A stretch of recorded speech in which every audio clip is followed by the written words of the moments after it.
चुटकुला सुनाता हूँ आपको। शादी हुई लड़के की, तो उसके दोस्तों ने कहा कि देख, हमने जो है ना तेरे कमरे में फला जगह पर एक मुर्गा रखा हुआ है, तूने जाते ही अंदर में उस मुर्गे की गर्दन तोड़ देनी है।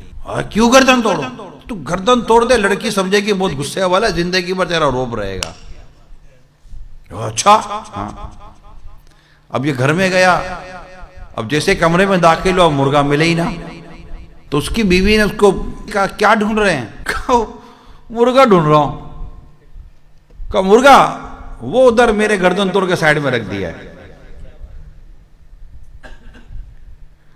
तो अब ये क्या, रोब किसका जमा?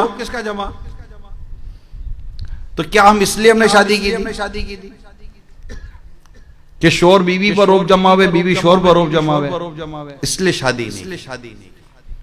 शादी एक बहुत खूबसूरत रिश्ता है। आका सल्लल्लाहु ताला अलैहि वसल्लम फरमाते, निकाह करो कि निकाह करने से तुम्हारा आधा दीन महफूज हो जाता है, और आधे के मामले में अल्लाह से डरो।